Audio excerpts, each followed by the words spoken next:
इलाहाबाद की मधु की शादी होती है रामगढ़ के आनंद से। नेचर से कामचोर मधु के सामने जब पूरे ससुराल की जिम्मेदारी पड़ती है तो कैसे वो उससे बचने के लिए करती है एक नाटक। चलिए देखते हैं। अरे मधु, मधु रानी, जरा चाय ला और बेसन घोल ले, बादल बन गए हैं, पकौड़ी बना लेते हैं। ओह, अभी अभी तो दिन का खाना खाया है, अब पकौड़ी तल दूं? अरे इतना खाएंगी तो फट जाएंगी, चला तो जाता नहीं इनसे। तभी आनंद आ जाता है। अरे मन कर रहा है पकोड़े खाने का। मधु देखो ना, बादल बन गए हैं, ऐसे में पकोड़े मिल जाए तो मजा आ जाए। अरे अभी तो बादल बने हैं, जरा 2-4 बूंद टपक तो जाने दो, बना दूंगी पकोड़े भी। ये बोलकर मधु वहां से चली जाती है। अरे मधु, मधु बूंदे भी बरस गई, अब तो बना दो पकोड़े। अरे बूंदा बूंदी तो रोज होती है, जरा जमकर बरसे तो पकोड़े तलने में और सिखाने में दोनों में मजा आ जाए। ये बोलकर मधु वहां से चली जाती है और मधु के साथ ही बूंदा बांदी कर बादल भी चले जाते हैं। मधु अपने कमरे में जाकर कहती है, अरे भगवान, ये सारा कमरा फैला हुआ है, कैसे साफ होगा? तभी मधु को आइडिया आता है और वो जोर जोर से चिल्लाती है, हे भगवान, मेरा 2000 रुपए का नोट कहाँ चला गया? किसी ने देखा क्या मेरा 2000 का नोट? तभी वहां मधु की ननद और नौकरानी आ जाती है। अरे भाभी, मैं देख देती हूँ। कैसे देखोगी दीदी, सारा कमरा तो गंदा पड़ा है। अरे हटो ना, मैं साफ किए देती हूँ, मिल गया तो दे दूंगी। अब ननद और नौकरानी 2000 नोट के चक्कर में पूरा कमरा साफ कर देती है और नोट नोट खोया हो तब तो मिले। खैर, ये तो छोटे मोटे ट्रिक्स थे जो मधु काम से बचने के लिए करती, लेकिन अब आना था मधु का मास्टर स्ट्रोक, जिस पे वो अब सिर्फ बैठकर खाने के चक्कर में थी, और वो भी सास को ऑर्डर दे देकर। कैसे? चलिए देखते हैं। एक फ्रेम में एक फोटो है जिसमें सास की सास यानी कि मधु की दादी सास, मोटी बिंदी, काला मोटा चश्मा, कॉटन की साड़ी और चेहरे पर रौब। वहां उसी फोटो के नीचे खाट पर बैठी मधु, और मधु का गेटअप बिल्कुल वैसा ही था। मधु दादी सास की भूमिका में कहती है, अरे चंदावती, चंदा रानी, जरा चाय दे मलाई मार कर। मधु की सास यानी कि चंदावती कहती है, अरे इस नाम से तो सिर्फ मुझे मेरी सास बुलाया करती थी, ये कौन है देखूं तो जरा। अब सास मधु को अपने सामने अपनी सास की भूमिका में देखकर जोर जोर से हंसती है। मधु रानी, कोई तमाशा चल रहा है या ड्रामा? जाकर चाय लेकर आ।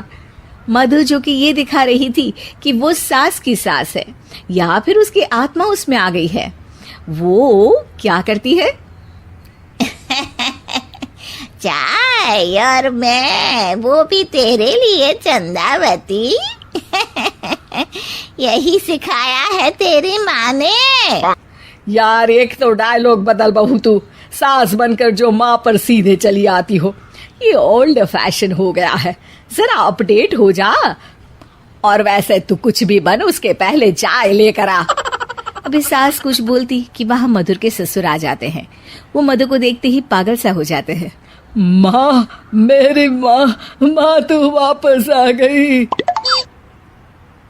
अरे धत तेरी की, अभी एक का नाटक खत्म नहीं हुआ कि दूसरा आ गया।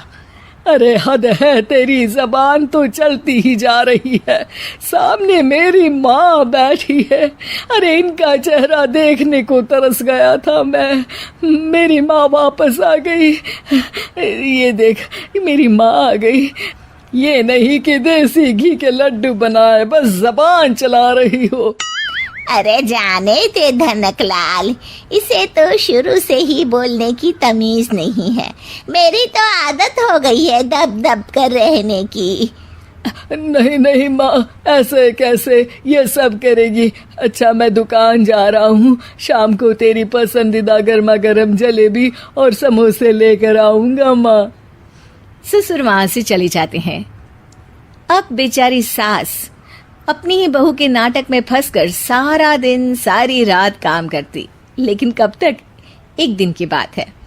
बेटा आनंद, मेरे तो हाथ पैर सब दर्द हो रहे हैं, मुझसे नहीं होता इस उम्र में इतना काम। हाँ माँ, तू ठीक कह रही है। वैसे भी माँ, दादी को तो मरे अभी सिर्फ 5 साल हुए हैं, फिर मधु कैसे दादी हो सकती है? अरे वही तो बेटा, मैं तो ये सोच रही थी कि कहीं दादी मधु के रूप में तो पैदा नहीं हो गई। मतलब ना, ये सारा नाटक है बेटा, लेकिन अब जल्द से ये नाटक बंद करा दे तू। ठीक है माँ, लेकिन अब मधु को मधु की जुबान में ही सिखाना होगा। दोनों माँ बेटा कुछ बात करते हैं और अगले दिन सास मधु का बड़ा सा सोने का हार गले में डालकर घूम रही होती है। मधु जैसे ही अपना हार सास के गले में देखती है, परेशान हो जाती है। अरे अरे, ये क्या? ये हार तो तू अपनी बहू को दे चुकी थी। नहीं नहीं माँ जी, बिल्कुल नहीं। आप ही ने तो कहा था कि जब तक आप जिंदा है ये मैं ही रखूं। अब आप तो जिंदा ही हैं, तो ये हार मैं उसे कैसे दे सकती हूँ? अरे लेकिन तभी वहाँ आनंद आ जाता है। दादी, मैं आपके लिए भैंस लेकर आया हूँ, बाहर खड़ी है। जरा अच्छे से नहलाकर उसके गोबर से आंगन लीप देना और गोबर के कंडे बनाकर सुखाने डाल देना। और हाँ, जरा ताजा ताजा दूध भी निकाल देना दादी। और फिर माँ बेटे हंसने लगते हैं। मधु सोच में पड़ जाती है। भैंस? नहीं नहीं, इतनी बड़ी भैंस की मैं सेवा करूं? ना बाबा बना, मैं तो बहू बनकर घर वालों की ही सेवा कर लूं, उतना ही बहुत है। माँ जी, नहीं नहीं। अरे अरे, क्या हुआ बहू, तुम वापस आ गई क्या? तुम्हें सब कुछ याद आ गया? हाँ हाँ, सब याद आ गया, पूरा पूरा याद आ गया। अब सास चैन से खाट पर बैठती है और जोर से कहती है, सब याद आ गया ना? तो चले जा, चाय लेकर आ, और वो भी मलाई मार कर।